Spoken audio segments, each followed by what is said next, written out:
Halo, apa kabar Anda semua? Semoga selalu dalam dan sehat walafiat. Saya mau ajak Anda ngobrol, tapi mulai dengan Bung Rocky Gerung. Ini mulai aja soalan ya, Bung Rocky, soal Piala Dunia ya. Mulai seru ya. Tadi malam itu rupanya semua berlangsung adu penalti gitu ya. Dia di Belanda disingkirkan oleh Argentina dengan adu penalti juga. Nah, sementara yang tragis Brazil juga disingkirkan secara adu penalti oleh Kroasia. Jadi Yes. ini seru, Piala Dunia mengikuti mulai seru. Dan kedua, kalau Anda hari ini sedang berada di kota Jogja atau Solo, kalau Anda kemudian lihat kendaraan panser seperti ini nih, kendaraan taktis seperti ini Anda lihat foto-fotonya seperti ini.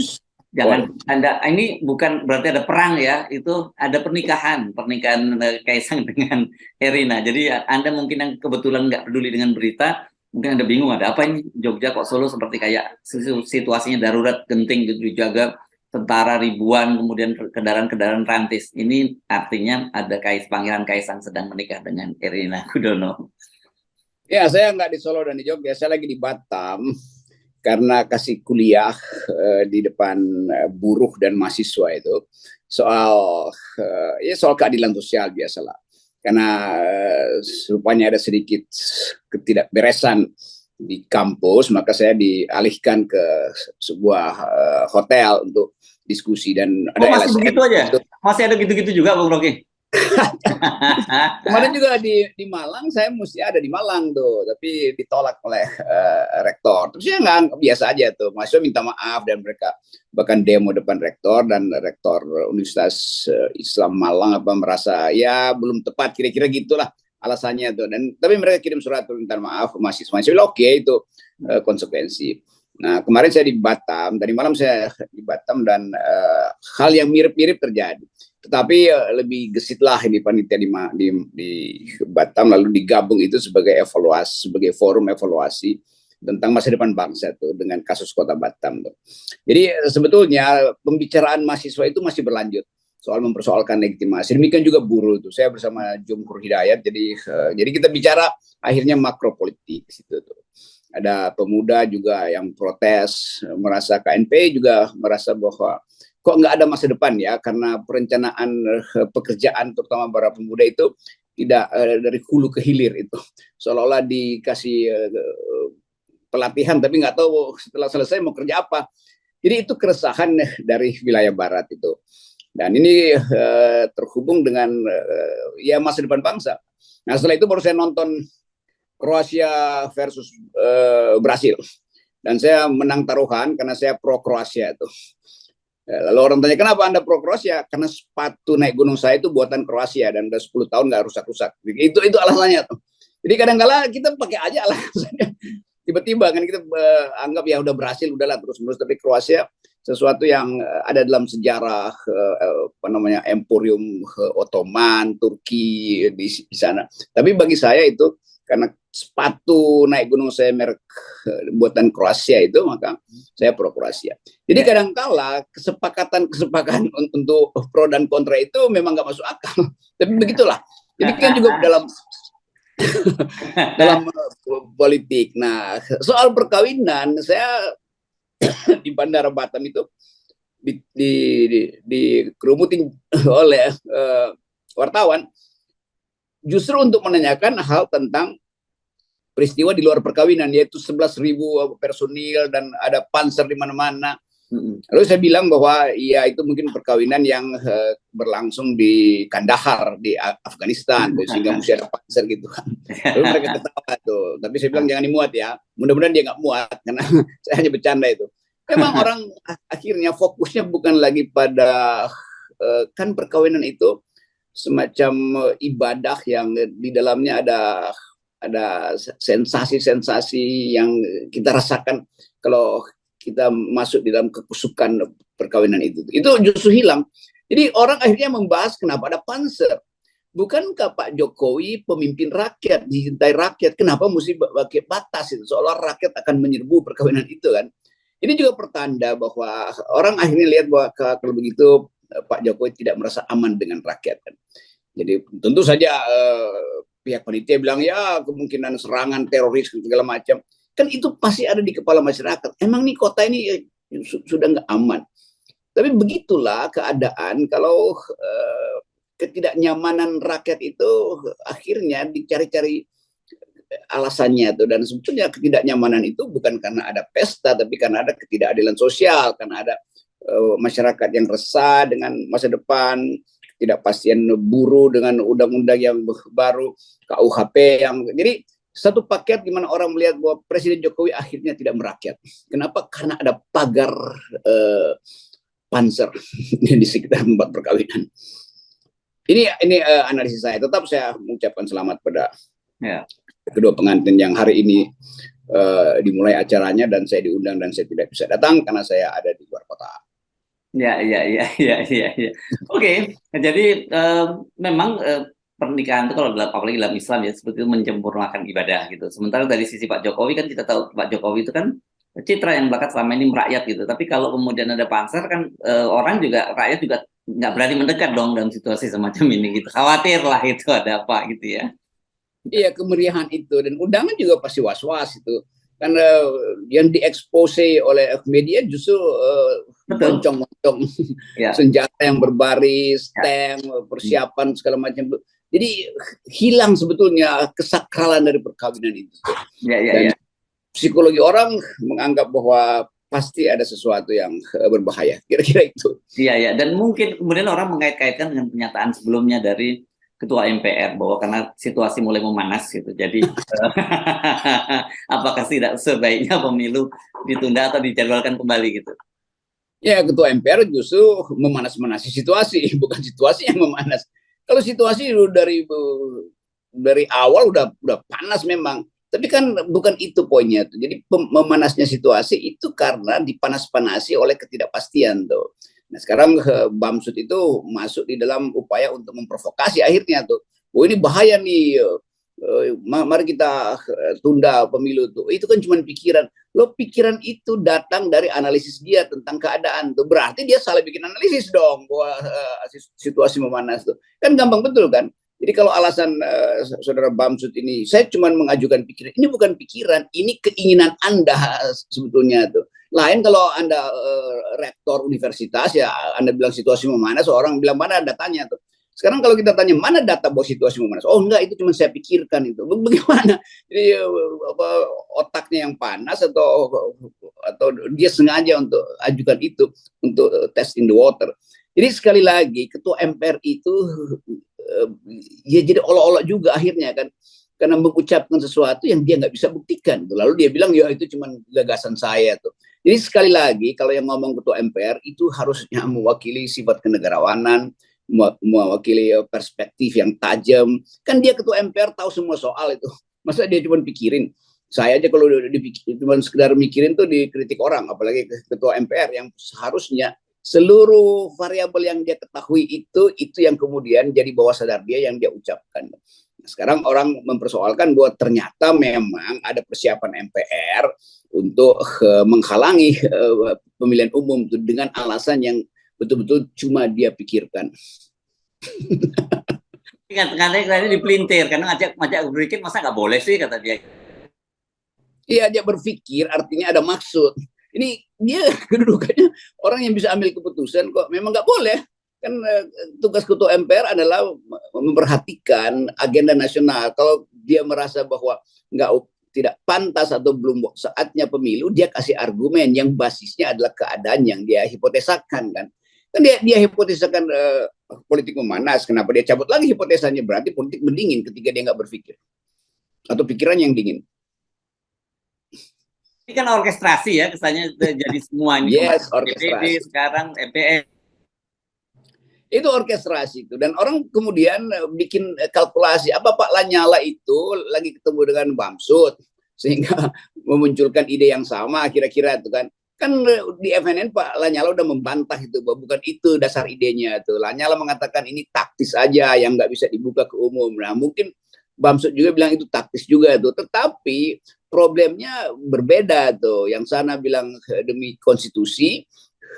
Kembali ke Undang-Undang 45 yang sini bilang bahwa ini demi situasi yang memanas, tetapi isunya sama memperpanjang atau menunda pemilu tuh. Itu jadi publik terpaksa mesti cari jembatan untuk mengerti yang mana sebetulnya sedang dipersoalkan oleh elite itu.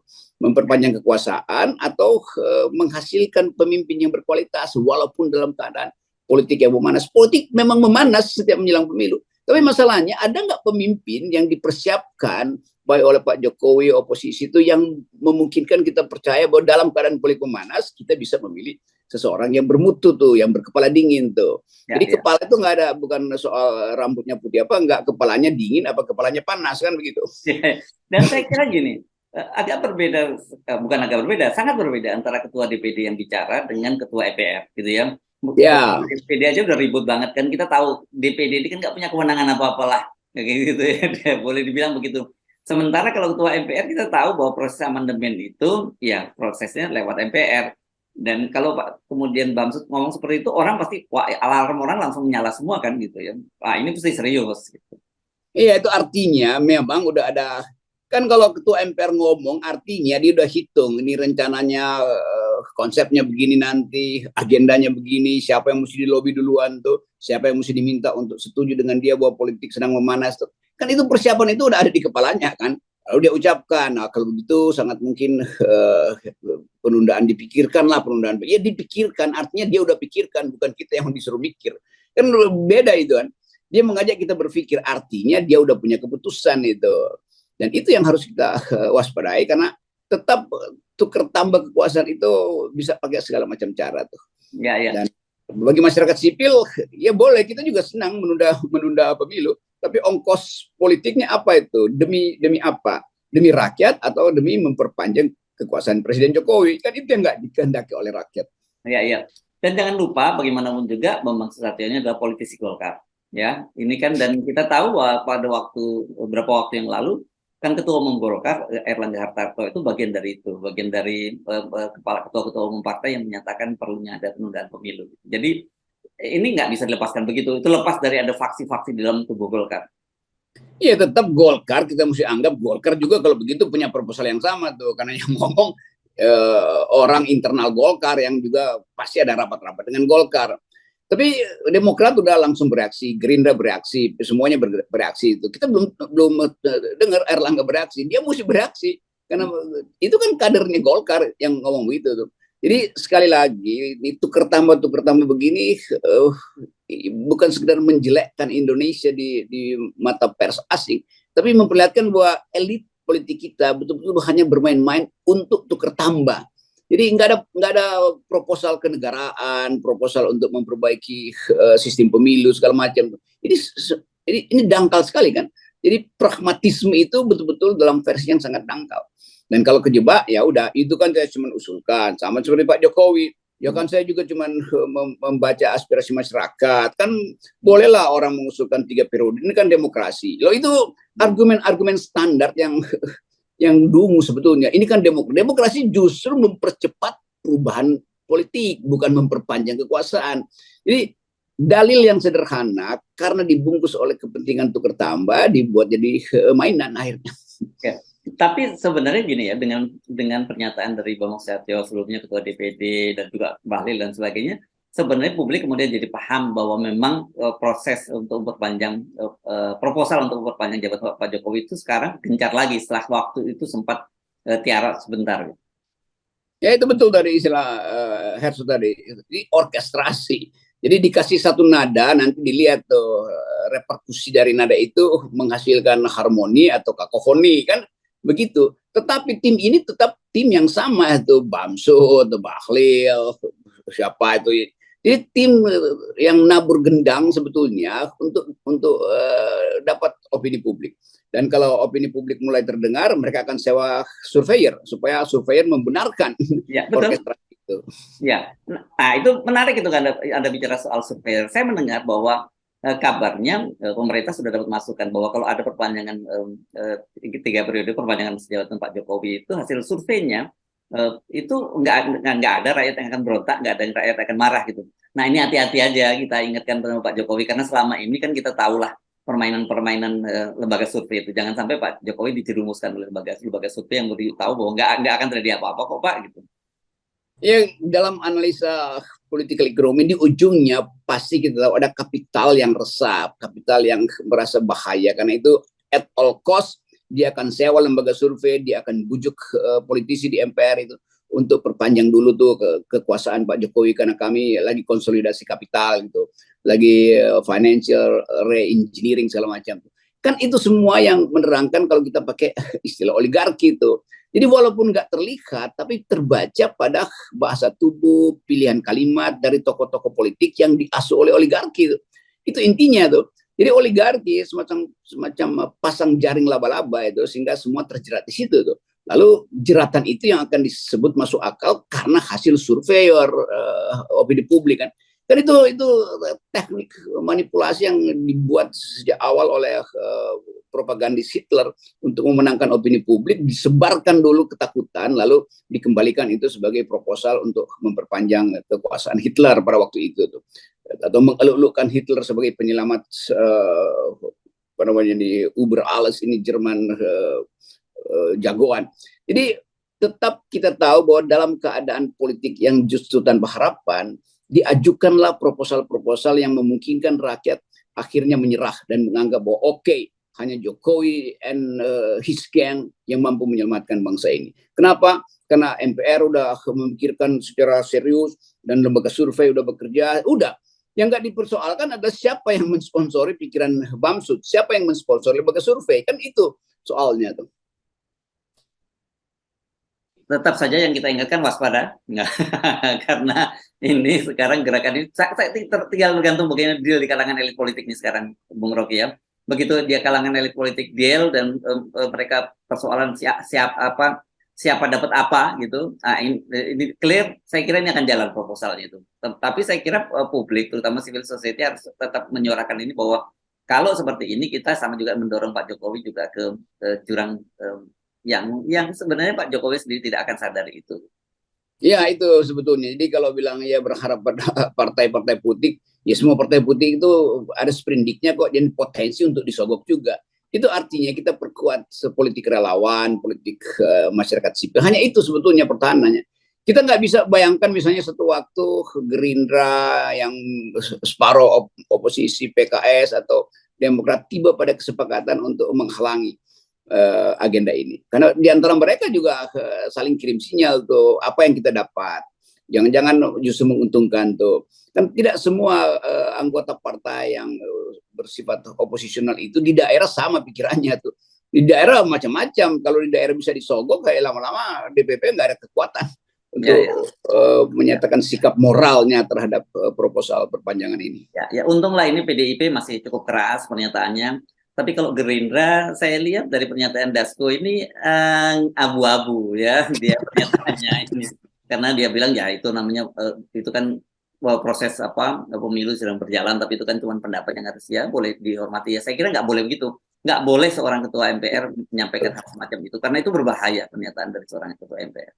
Dan nggak boleh salah satu ketua DPR juga berpikir secara hipotetis semacam itu tuh. Dia ketua DPR, dia mesti bilang Dasko mesti jelas terangkan bahwa rakyat tidak menghendaki itu. Kenapa? Karena rakyat mengerti konstitusi itu. Kan dengan mudah begitu. Jadi bukan ya itu mesti enggak itu pikiran oportunis dari Gerindra sebetulnya. Itu yang bahayanya tuh. Yes. Oke, baik, terima kasih Bung Rocky, dan karena itu kita terus ingatkan pada publik bahwa kita harus kawalnya dengan 0% ya. Selalu ini jalan keluarnya. Yes, thank you Bung Rocky. Yeah.